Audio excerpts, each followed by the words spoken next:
Today I'm going to show you how to make an absolutely delicious and easy cherry cheesecake fluff dessert that will knock your socks off. And I'm going to show you a few different variations that you can do to make it your own. So let's get to cooking.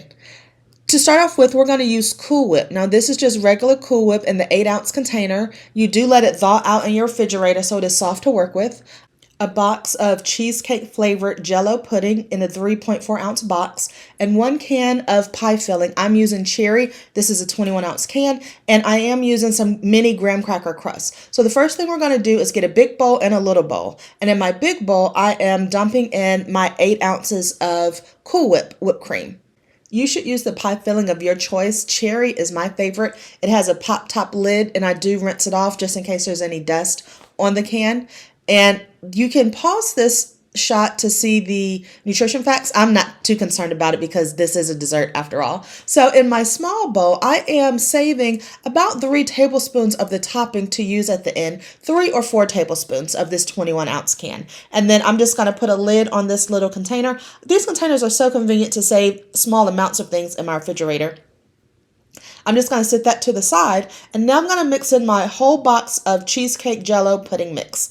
This is instant pudding mix, and we're just going to turn it over or fluff it into our whipped cream. So I'm not stirring this whipped cream vigorously because I don't want it to deflate or become flat. So just kind of use your spoon, and I'm using a wooden spoon in a glass bowl here, just to kind of turn it over so it's still fluffy, but you do want your Jello powder mix to get incorporated. Now, if you taste it at this point, it will taste good, but you may note that it is a little bit gritty. So I am adding the cherry pie filling to the whipped cream mix because the liquid in the pie filling syrup is going to incorporate with the whipped cream and just make another liquid to help dissolve our Jello pudding mix. So after I stir this, again, I'm being careful to just fluff it up and not stir it too vigorously. I'm going to put this in my refrigerator with a top on it and just let it sit in there for 30 to 60 minutes to let the Jello pudding mix fully incorporate. Now, you can use pie shells. You can also use these cute little 4-ounce mason jars and make a mason jar dessert. So I'll show you that as well.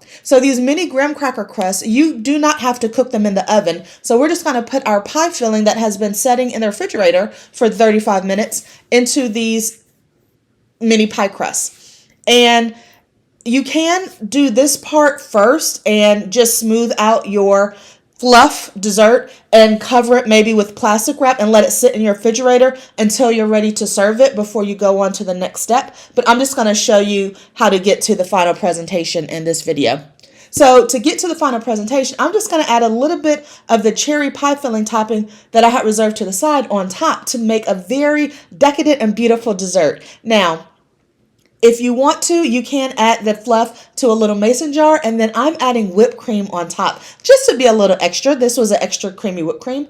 One of my graham cracker pie shells that I had left over, I'm just crunching it up to make some graham cracker dust, if you will, and I'm putting that on top. Actually, if you had enough graham cracker crust left over, you could put a layer of it at the bottom of your mason jar too. But look at how easy and simple this was, and it's so delicious, and the cheesecake flavor is delicious. You could make this a sugar-free dessert by using sugar-free Cool Whip, Jello pudding mix, and sugar-free pie filling and leave out the crust.